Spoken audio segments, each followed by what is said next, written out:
Good morning, dear students, and once again I Manish Bansal, PGT Science, welcome you all to the online class of Regional Office Jabalpur. And as you remember, we have studied three parts of the chapter number 11, Human Eye and the Colorful World. And in this video, we are going to study ahead. As you also remember that we have finished the atmospheric refraction and its first phenomenon, that was the twinkling of stars. And in today's video we are going to cover the another examples of atmospheric refraction. Now, as I have written on the board, the second example of atmospheric refraction is advanced sunrise and delayed sunset. Now, what is this and how this happens? Let us see. As the name suggests, advanced sunrise means the sunrise is advanced, means it happens earlier. How much time earlier? 2 minutes earlier than the actual sunrise. And the delayed sunset means the sunset takes place 2 minutes after the actual sunset. Means when the sun has actually set, we continue to see the sun 2 minutes after the actual sunset, and we start seeing the sun 2 minutes earlier than the actual sunrise. How this happens? Let me explain this using a diagram. This is the earth and a person, an observer is standing on the earth, and this is the horizon. This is the horizon and the sun is actually below the horizon. This is sun. The sun is actually below the horizon. That means the observer on the earth is not able to see the sun right now. But what happens? The light rays moving from the sun, they actually enter the atmosphere of the earth and constantly they undergo the atmospheric refraction and move toward the normal, and they deviate from their original path, and after a certain time they will enter in the eyes of the observer. They will enter in the eyes of the observer, and because of this deviation, a virtual image of the sun, a virtual image of the sun is seen just above the horizon. I hope it is clear. The light rays enter in the eyes of the observer after suffering so many times of atmospheric refraction.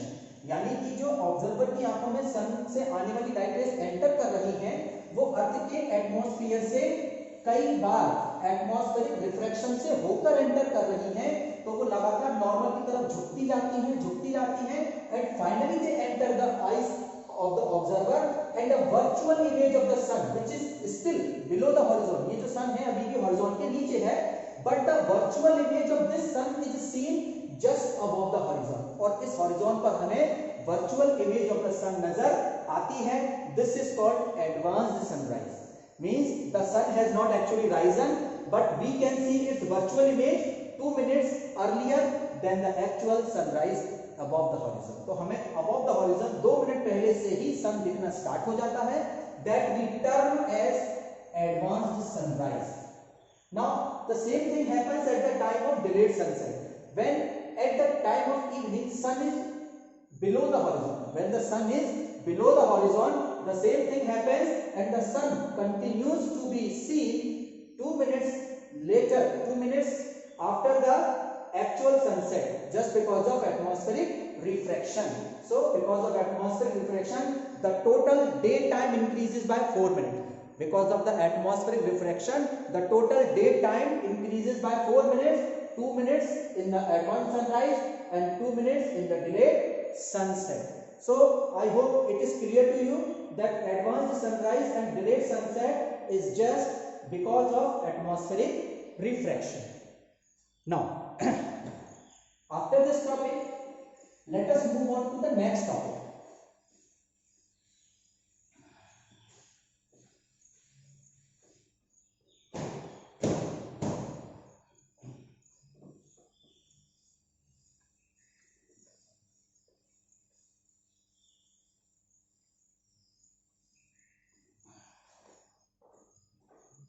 So now the next topic is scattering of light. This is a lot new different topic, scattering of light, and I hope you have also studied this topic in class 9th chemistry chapter number 2 as Tyndall effect. So we are starting with the scattering of light. After that we will move on to the Tyndall effect.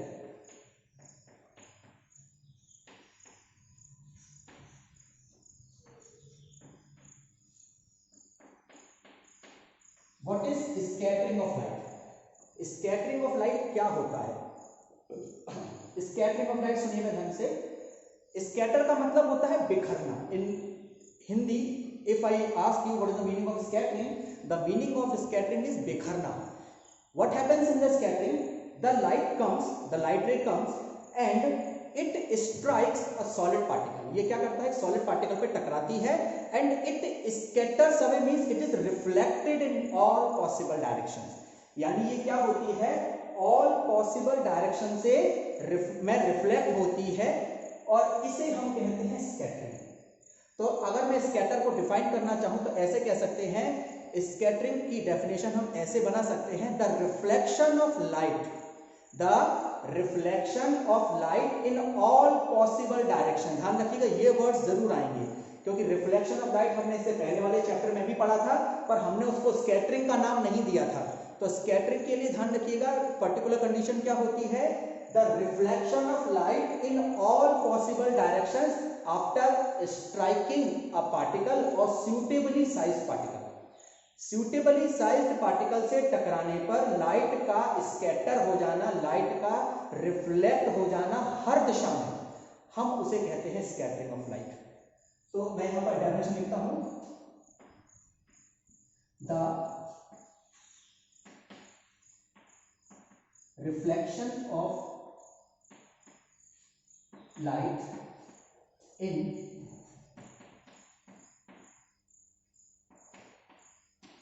all possible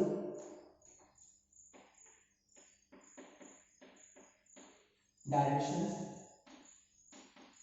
after striking a suitably sized particle is called the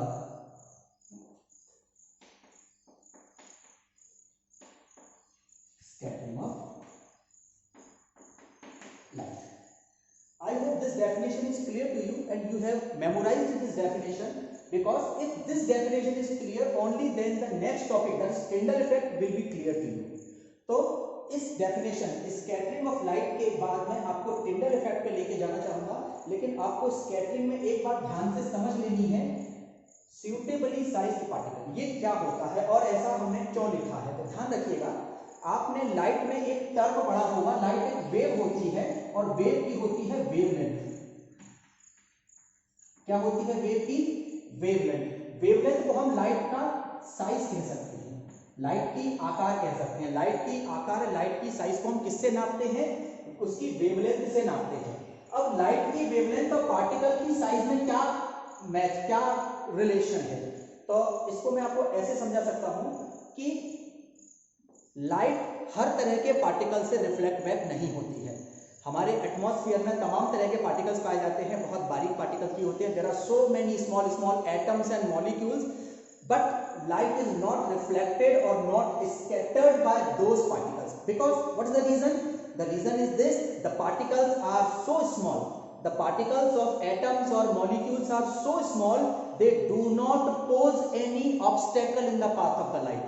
वो क्या करते हैं? Light के रास्ते में कोई भी obstacle पैदा नहीं करते हैं जिससे लाइट टकरा सके और रिफ्लेक्ट हो सके.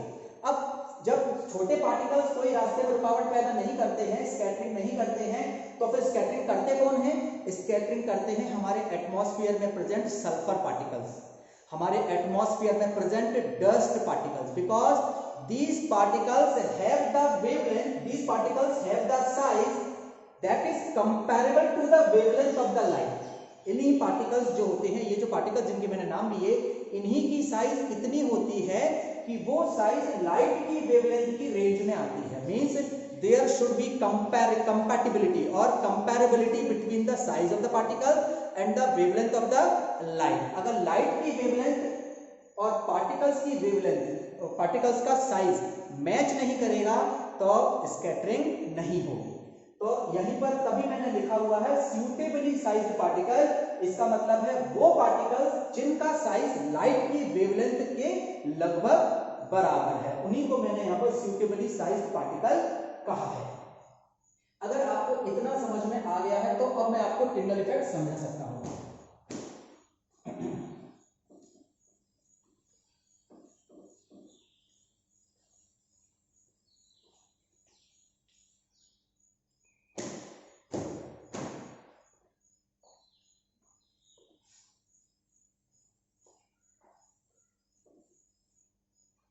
Now see,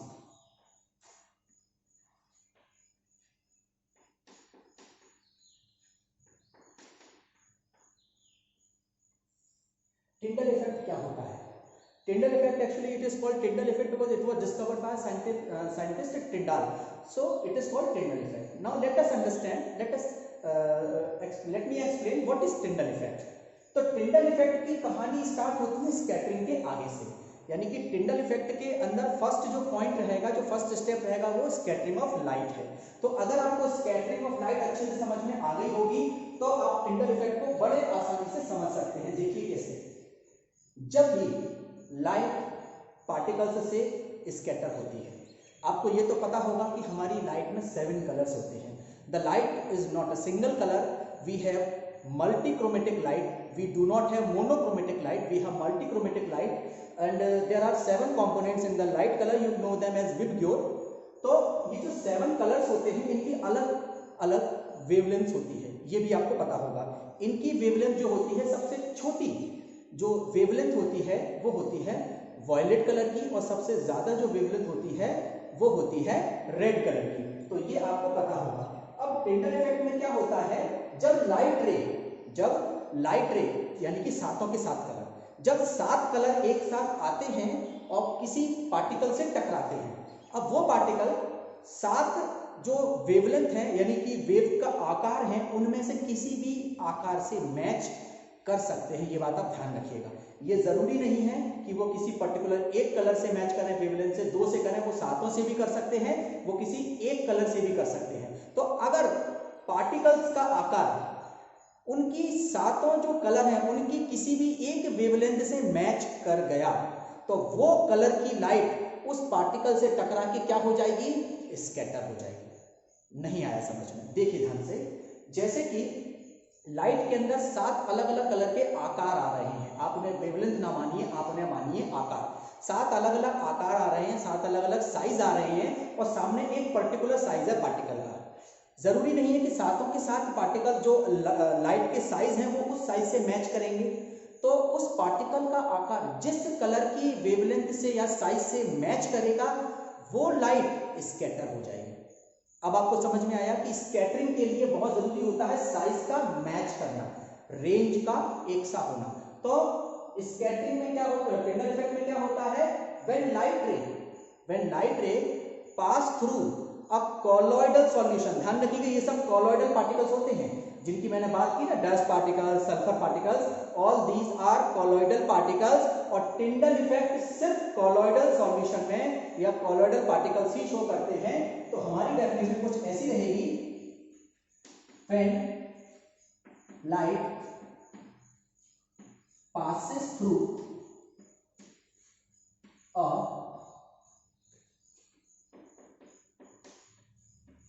colloidal solution,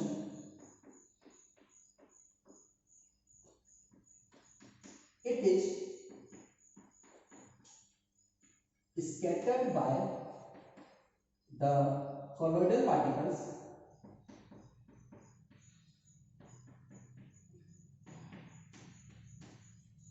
scattered by the colloidal particles. और अब क्या होता है, स्कैटरिंग तक तो यहां तक तो स्कैटरिंग है, ध्यान रखिएगा यहां तक मैंने कुछ नया नहीं लिखा है। Up to here it is only scattering which I have already taught you, यहां तक सिर्फ स्कैटरिंग है। मेन चीज इसके बाद आती है, ध्यान रखिएगा टिंडल इफेक्ट कहां पर ऐड हो जाएगा, लाइट की जब पासिंग होती है किसी कॉलॉइडल सॉल्यूशन से, then what happens, the particles of colloidal solution means colloidal solution में जो पार्टिकल्स होते हैं वो लाइट को क्या कर देते हैं, स्कैटर कर देते हैं। क्या कर देते हैं, लाइट को स्कैटर कर देते हैं और light is scattered by the colloidal particles and the path of the light is visible.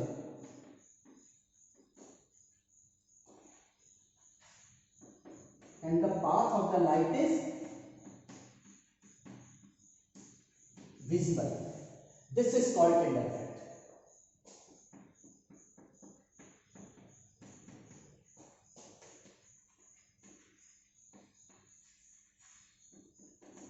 It is called Tyndall effect. ये होता है Tyndall effect. आई होप आपको ये समझ में आया होगा कि Tyndall effect स्कैटरिंग और स्कैटरिंग के बाद लाइट का रास्ता नजर आना, लाइट का पाथ नजर आना, यहां होता है Tyndall effect। मैं आपको इसके कुछ ऐसे एग्जांपल देता हूं जिसे आप अपनी डेली लाइफ में रिलेट कर पाएंगे, डेली लाइफ में इसको जोड़ के देख पाएंगे। आप सभी स्टूडेंट्स 10th क्लास में हैं तो आप सभी बाइक जरूर चलाते होंगे, आपने सभी ने बाइक चलाई होगी और नाइट में भी आपने बाइक जरूर चलाई होगी। जब आप हेडलाइट ऑन करते हैं अपनी गाड़ी की रात के समय तो आपको डस्ट पार्टिकल्स नजर आते हैं, उसमें नजर आते हैं ना डस्ट पार्टिकल्स। तो डस्ट पार्टिकल्स वो क्या कर रहे हैं, लाइट को स्कैटर कर रहे हैं। क्या कर रहे हैं, वो लाइट को स्कैटर कर रहे हैं और आपको लाइट का रास्ता नजर आ रहा है कि मेरी लाइट कहां कहां तक जा रही है। So that is the Tyndall effect। तो Tyndall effect में क्या होता है, पार्टिकल्स लाइट को स्कैटर कर देते हैं। क्या करते हैं, पार्टिकल्स लाइट को स्कैटर कर देते हैं and because of that scattering the path is visible. What is visible, the path of the light is visible. एक और इसका एग्जांपल मैं देता हूं, एक बिल्कुल अंधेरा कमरा है, in a completely dark room, there is some hole in the wall and light is coming inside the hole through that light is coming inside the room through that hole. Light can also come through a ventilation also, you must have seen that कि ventilation से होकर भी light जरूर enter करती है। तो आपने वहां डस्ट पार्टिकल्स को चमकते हुए देखा होगा। एक्चुअली में आपको वो लाइट क्यों नजर आ रही है, आपको वो लाइट इसलिए नजर आ रही है क्योंकि डस्ट पार्टिकल्स उसको क्या कर रहे हैं, स्कैटर कर रहे हैं। तो यहाँ पर डस्ट पार्टिकल्स कोलॉइडल पार्टिकल्स हैं। कौन है यहाँ पर, डस्ट पार्टिकल्स कोलॉइडल पार्टिकल्स हैं जो कि स्कैटरिंग का काम कर रहे हैं। आसमान का नीला colour, it is because of scattering, it is because of Tyndall effect। कैसे होता है आसमान का नीला कलर, ये बहुत अच्छा क्वेश्चन है, सीबीएसई में कई बार आता भी है, तो मैं आपको यहाँ पर उसको समझाना चाहूंगा।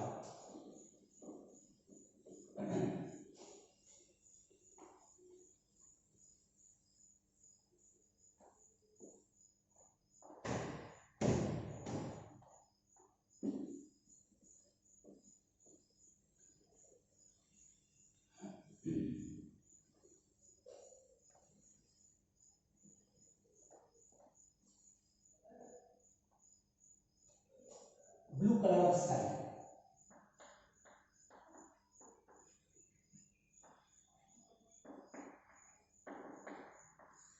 Blue colour of sky, this is an example और एप्लीकेशन ऑफ Tyndall effect। हम इस चैप्टर में 2-3 एग्जांपल या 2-3 एप्लीकेशन Tyndall effect के पढ़ने जा रहे हैं। ये वो नेचुरल फिनोमेनन्स हैं, नेचुरल फिनोमेना हैं जो कि Tyndall effect की वजह से होती हैं। इनमें सबसे पहले है हमारी ब्लू कलर ऑफ स्काई।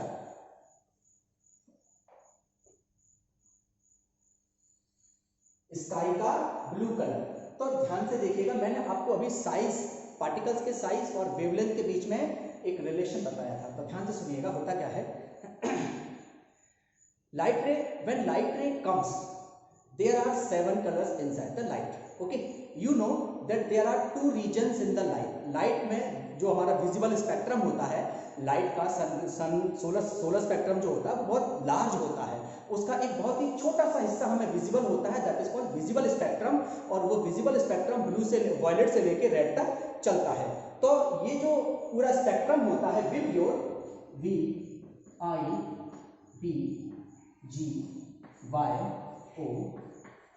इसमें 2 रीजन होते हैं। इस रीजन को हम कहते हैं ब्लू रीजन, क्योंकि इसके अंदर वायलेट, इंडिगो और ब्लू 3 कलर होते हैं, तीनों का कलर लगभग ब्लू होता है, तो हम इसको ब्लू रीजन कहते हैं। येलो, ऑरेंज और रेड, इसे हम कहते हैं रेड रीजन। इसको हम क्या कहते हैं, रेड रीजन कहते हैं। ग्रीन कलर आपका इसमें कोई इंपॉर्टेंस नहीं है, न्यूट्रल कलर होता है ये। तो ये रेड रीजन होता है, ब्लू रीजन होता है, VIB वायलेट, इंडिगो, ब्लू। अब होता क्या है, इनकी वेवलेंथ होती है छोटी, ये होते हैं स्मॉल वेवलेंथ वाले।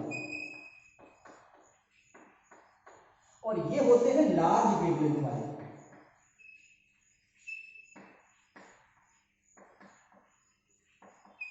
ठीक है, तो हमने इनको दो हिस्सों में बांट लिया, small wavelength and large wavelength. अब आपके आसमान में, स्काई में होते हैं सल्फर पार्टिकल्स।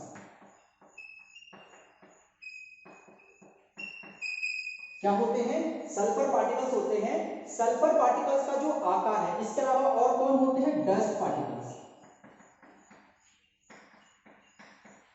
तो सल्फर पार्टिकल्स और डस्ट पार्टिकल, इन दोनों का आकार ब्लू रीजन की लाइट के वेवलेंथ से लगभग मैच करता है।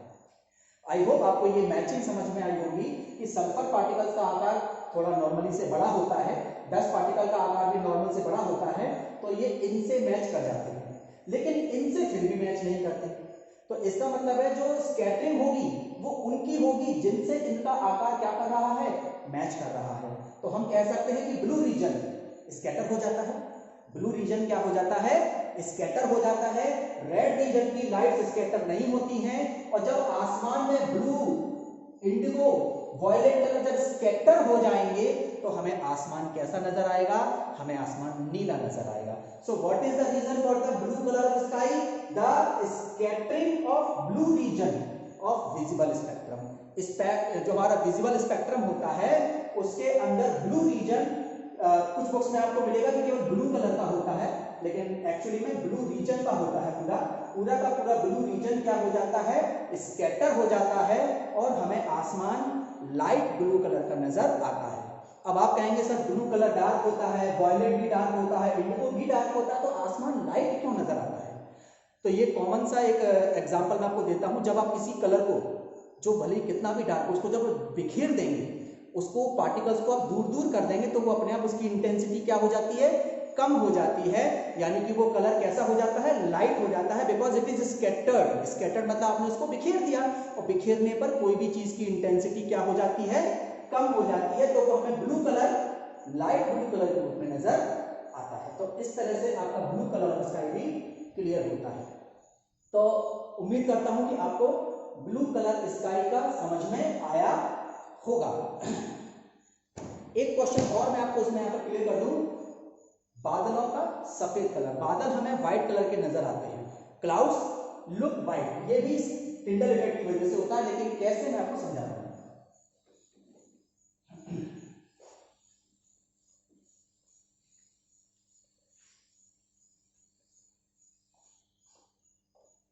White colour of sky, clouds.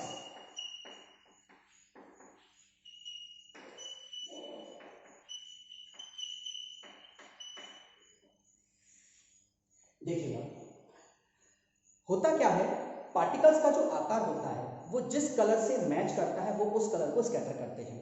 Means there is a direct relation between the size of the particle and the scattered colour. Scattered colour कौन सा होगा ये डिपेंड इस पर करता है कि उसकी पार्टिकल, उसकी वेवलेंथ क्या उस पार्टिकल से मैच कर रही है कि नहीं कर रही है। अब होता क्या है कि अगर कोई पार्टिकल ज्यादा बड़ा है, अगर कोई पार्टिकल का आकार ज्यादा बड़ा है और इतना बड़ा है कि V से लेके R तक सारे साइज उसकी रेंज में है। आई होप आप बात समझ रहे होंगे कि अगर कोई पार्टिकल इतना बड़ा है, अगर कोई पार्टिकल इतना बड़ा है कि V जैसी छोटी से छोटी वेवलेंथ और R जैसी, रेड जैसी बड़ी से बड़ी वेवलेंथ, इससे भी बड़े आकार का पार्टिकल है, यानी कि पार्टिकल के आकार, पार्टिकल का जो आकार है रेड कलर की, जो कि सबसे बड़ी वेवलेंथ होती है हमारी विजिबल स्पेक्ट्रम में, उससे भी बड़ा आकार है, तो वो सातों के सातों कलर को स्कैटर करेगा। इसको करेगा, all 7 colours will scatter uniformly and at the same time.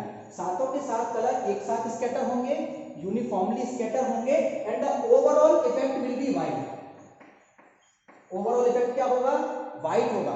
White क्यों होगा? क्योंकि जब एक सिंगल कलर स्कैटर होता है तो हमें वो असर नजर आता है, जब पूरे सातों के सात कलर मिलकर स्कैटर होंगे तो ओवरऑल 7 कलर मिलकर क्या बनाते हैं? व्हाइट कलर बनाते हैं। That's why we only see the white colour.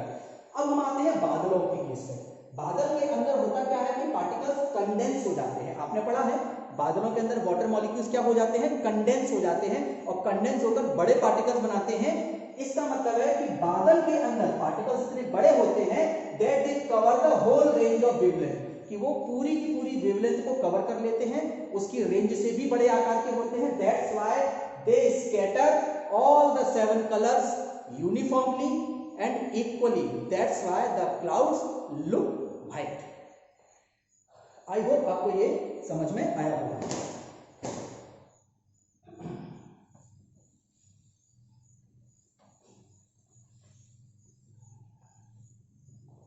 Now, after this topic,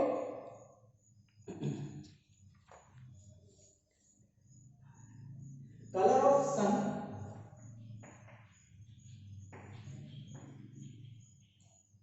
at sunrise and sunset.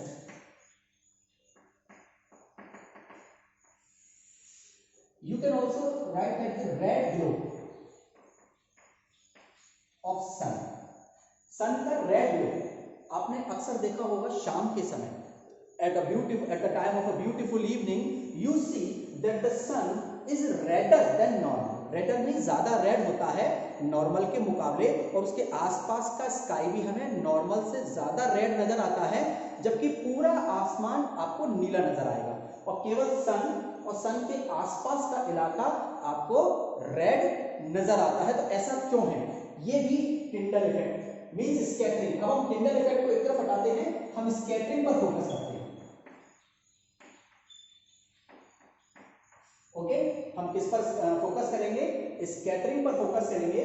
और स्कैटरिंग क्या कहती है कि जब सन हॉरिजॉन पर होता है, कहां पर होता है? सन हॉरिजॉन पर होता है।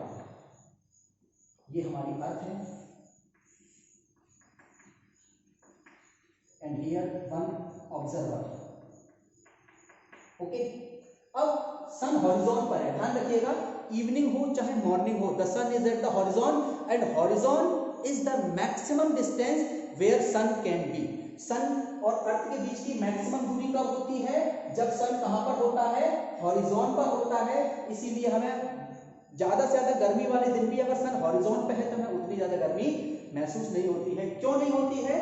Because when the sun is at horizon the light ray travels maximum distance. Light ray क्या करती हैं? मैक्सिमम डिस्टेंस को ट्रेवल करती हैं जब सन कहां पर होता है? शाम के समय हॉरिजॉन पर होता है। अब क्या होता है? At the time of evening when the sun is at the horizon light rays travel the maximum distance and as you know there are 7 colours with your 7 colours होते हैं। Light is scattered. यहां पर क्या होता है? Light scatter हो जाती है। लाइट स्कैटर होती है, लेकिन अगेन कौन सी लाइट स्कैटर होगी? कौन सा कलर स्कैटर होगा? ब्लू कलर स्कैटर हो जाएगा। कौन सा कलर स्कैटर हो जाएगा? ब्लू कलर स्कैटर हो जाएगा। ये ब्लू कलर स्कैटर हो गया और ब्लू रीजन पूरा स्कैटर हो गया। आंखों में कौन सा कलर गया? ऑब्जर्वर की आंखों में कौन सा कलर गया? Blue goes sideways, violet color goes sideways because it is scattered, violet color also goes sideways, indigo color also goes sideways. Now which colors entering in the eyes of the observer? It is red region, yellow, orange and red. Red region colors, I hope it is clear कि red region color है जो scatter नहीं हुआ। कौन सा colour scatter हुआ? Violet हुआ, Indigo हुआ, ब्लू हुआ, ऑरेंज नहीं हुआ, येलो नहीं हुआ, रेड नहीं हुआ। तो ये तीनों कलर कहां पर एंटर करेंगे? ऑब्जर्वर की आंखों में एंटर करेंगे। And when these 3 colours enter in the eyes of the observer the sun looks red. हमें सन कैसा नजर आएगा? रेड नजर आएगा, क्योंकि मेरी आंखों में अगर रेड कलर जा रहा है तो मुझे वो चीज रेड नजर आएगी। ठीक है, मेरी आंखों में ब्लू नहीं जा रहा, इंडिगो नहीं जा रहा, वायलेट नहीं जा रहा, तो मुझे सन ब्लू, इंडिगो, वायलेट नजर नहीं आएगा। The sun will look red. Okay, so this because of this scattering the sun looks red. कौन कौन से कलर स्कैटर हो गए? ब्लू रीजन स्कैटर हो गया, रेड रीजन आंखों में एंटर कर गया, तो मुझे सन कैसा नजर आया? रेड नजर आया। अब मेरा आपसे एक सवाल है। अभी तक मैंने आपको ये बताया कि जो वायलेट कलर है वो स्कैटर नहीं होता है, कम स्कैटर होता है, और इंडिगो और ब्लू ये तीनों कलर स्कैटर नहीं होते हैं। तो क्यों नहीं होते हैं? तो ध्यान सुनिएगा, इन तीनों की वेवलेंथ से एक इनका रिलेशन है। होता क्या है? Scattering is inversely proportional to wavelength. Scattering की जो अमाउंट होती है, फॉर्मूला आप आगे क्लास में पढ़ेंगे, कॉची फार्मूला, रेले फार्मूला। तो ये जो फॉर्मूले होते हैं, Cauchy's formula and Rayleigh formula, ये फॉर्मूले ये डिसाइड करते हैं कि scattering is inversely proportional to wavelength, यानी कि अगर वेवलेंथ लाइट की ज्यादा है तो स्कैटरिंग की मात्रा कम होगी। अब इस फॉर्मूले के आधार पर आप मुझे ये बता सकते हैं कि why violet colour is scattered least, scattered सबसे कम कौन होता है, वायलेट कलर होता है, इंडिगो होते हैं, ब्लू होते हैं, ये सबसे कम सबसे ज्यादा स्कैटर, सॉरी ये सबसे ज्यादा स्कैटर क्यों होते हैं, क्योंकि इनकी वेवलेंथ मिनिमम होती है। So these three colours are scattered maximum because they have minimum wavelength. अब आपसे क्वेश्चन पूछा जा सकता है रेड कलर क्यों सबसे कम स्कैटर होता है। तो रेड कलर सबसे कम स्कैटर इसलिए होता है because according to this relation red colour has the maximum wavelength. Red colour की क्या होती है, मैक्सिमम वेवलेंथ होती है, और मैक्सिमम वेवलेंथ होने की वजह से उसकी स्कैटरिंग मिनिमम होती है। आई होप आपको ये क्वेश्चन समझ में आया होगा। इसी से रिलेटेड एक क्वेश्चन है why the danger signals are red. Danger signals red क्यों होते हैं। आपको मैं एक और डेली लाइफ का एक्सपीरियंस बताता हूं। रात के अंधेरे में ट्रेन के पीछे की जो रेड लाइट होती है, बैक लाइट होती है ट्रेन की स्पेशली, वो आपको दूर से नजर आती है। सेम क्वेश्चन ऐसे भी बनता है why the tail lights of the vehicles are red in colour while the headlights are yellow और white but tail light is always red. ऐसा क्यों होता है। तो टेल लाइट रेड क्यों होती है, because red colour is scattered least. Red colour क्या होता है, स्कैटर होता है सबसे कम। तो रेड कलर इधर नहीं जाएगा, इधर नहीं आएगा, रेड कलर सीधा आंखों में आएगा। रेड कलर कहां आएगा, सीधा आंखों में आएगा, because it is scattered least. So it will enter in your I from a very far distance. बहुत बहुत दूर से भी ये आपकी आंखों में एंटर कर जाता है। That's why the tail lights are made red in colour. क्योंकि टेल लाइट्स का कलर रेड इसलिए होता है क्योंकि रेड कलर बहुत ज्यादा दूर से भी आपकी आंखों में एंटर कर जाएगा। मेन वजह इसकी ये है कि इसका वेवलेंथ मैक्सिमम होती है, इस वजह से इसका स्कैटरिंग मिनिमम होती है। तो maximum wavelength minimum scattering, maximum wavelength minimum scattering, minimum wavelength maximum scattering, आप ये फंडा हमेशा याद रखिए। तो रेड कलर के होते हैं डेंजर साइन। तो डेंजर साइन रेड कलर के क्यों होते हैं, so that it is visible from a long distance, ताकि ये हमें लॉन्ग डिस्टेंस से भी नजर आ जाए। इसीलिए डेंजर सिग्नल्स रेड कलर के होते हैं, ताकि रेड कलर दूर से भी ऑब्जर्वर की आंखों में आ जाता है। क्यों आ जाता है, इसकी स्कैटरिंग मिनिमम होती है। स्कैटरिंग मिनिमम क्यों होती है, इसकी वेवलेंथ मैक्सिमम होती है। तो आई होप आपको ये टॉपिक भी समझ में आया होगा। Now the last topic of the book is the color of the sun at the experiment arrangement for observing scattering of light in colloidal solution। colloidal solution में लाइट को scatter करने का एक्सपेरिमेंट हमको करना है। Means in this experiment we will produce the blue colour of sky in laboratory. हम यहां पर आसमान का नीला कलर बनाने जा रहे हैं, ध्यान रखिएगा।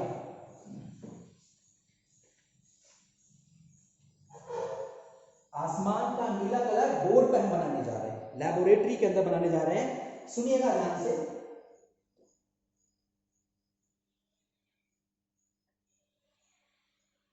This is lens L1, this is source light. ये व्हाइट लाइट का सोर्स है। कौन सा सोर्स है ये, this is the source of white light. White light means 7 coloured light, विब्यो। ये सातों कलर ओरिजिनेट करने वाली, पैदा करने वाला एक सोर्स है, ठीक है। इसको मैंने नाम दे दिया S1, ओके। इसके बाद मैंने यहां पर रखा एक बर्तन, कांच का बर्तन, क्लियर ग्लास। इसके अंदर वाटर है।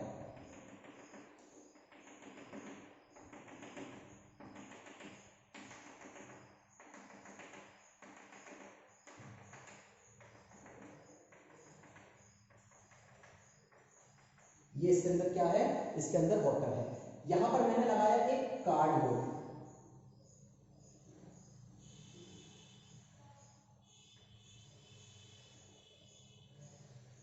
ये है एक cardboard cardboard, this is a cardboard. इसका काम क्या है मैं अभी आपको बताता हूं, ठीक है। अगेन एक और लेंस लगाया मैंने L2,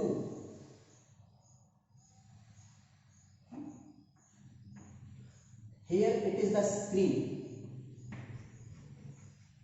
ओके, ये स्क्रीन है। अब इसमें मैंने एक होल कर दिया, क्या कर दिया इसके अंदर मैंने एक होल कर दिया, और ये बाकी का मैंने पूरा ऐसा है, इसमें से लाइट एंटर नहीं कर सकती।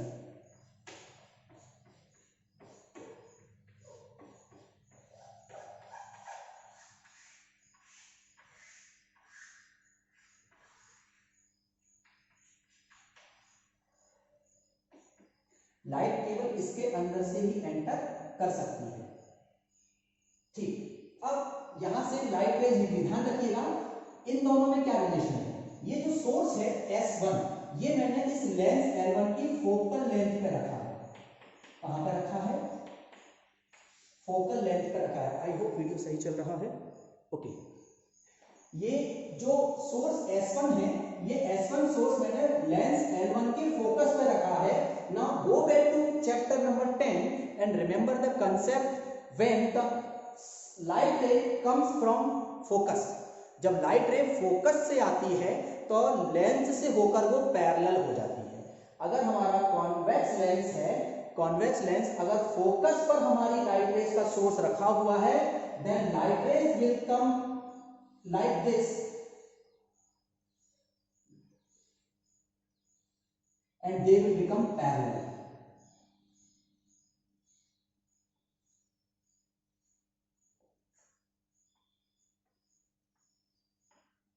I hope this concept is clear to you from the previous chapter.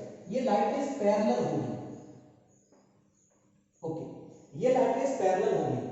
अब ये लाइट रेज वाटर से होकर जाएंगी और हमें यहाँ पर लाइट नजर नहीं आएगी, हमें यहाँ पर लाइट नजर नहीं आएगी, क्योंकि अभी कोई स्कैटरिंग नहीं हो रही है। क्यों नहीं हो रही है? Because this is only water and water particles are very small, they can not scatter light. So these lights rays will be collected here.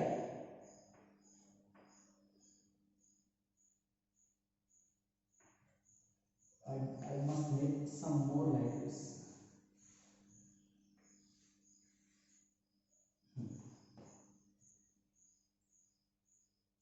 Okay,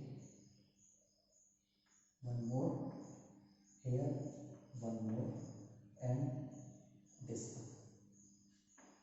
सही है, 1 2 3 4 5 6 7, 1 2 3 4 5 6, एक कम है, इसके लिए ये, इसके लिए ये, इसके लिए ये। Okay, now all 7 lights have been obtained at this cardboard. Now as you can see, only these 4 light rays will be permitted to go beyond that cardboard.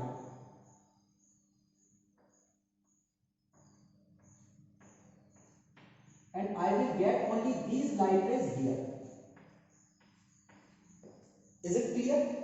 And what is the relation between the screen and lens L2? This screen has been kept at the focal length of this L2 lens. ये जो screen है, ये मैंने इस lens की focal length पर रखी है, ताकि आपने एक चीज बहुत अच्छे से पढ़ी है कि when light rays come parallel, when light rays come parallel, मैं आपको और थोड़ा बड़ा कर देता हूँ इसको, ताकि और अच्छे से आपको समझ में आएगा। When light rays come parallel, they will focus at the center. They will focus at the focus of the, they will converge at the focus of the lens.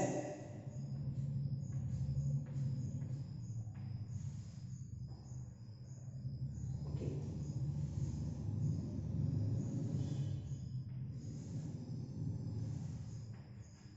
So here we get a white spot, white light spot.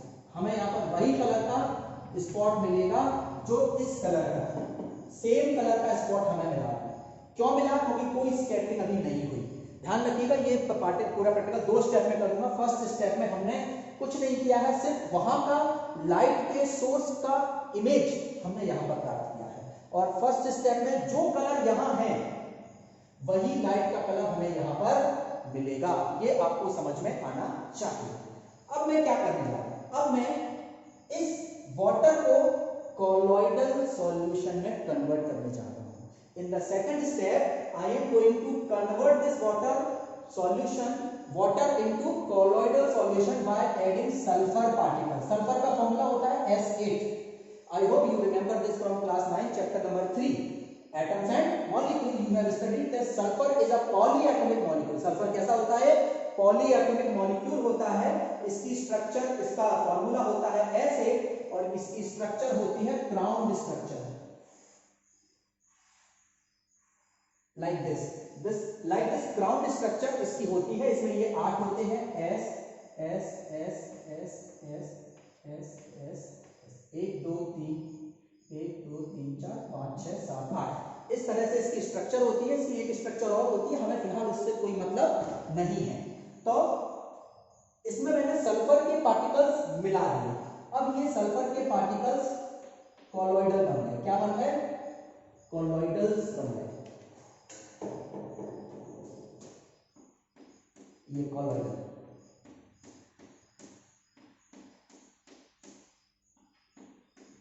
Colloidal particles जो होते हैं एक दूसरे से दूर दूर रहते हैं, बराबर बराबर दूरी पर रहते हैं, बिल्कुल इक्वल डिस्टेंस पर रहते हैं। यू कैन से ये इसमें सस्पेंडेड रहते हैं। क्या रहते हैं, ये सस्पेंडेड रहते हैं, ये बॉटम में सेटल डाउन नहीं होते हैं। तो ये सल्फर पार्टिकल्स हैं। अब ये आपका वाटर सॉल्यूशन क्या बन गया है, कॉलोइड बन गया है।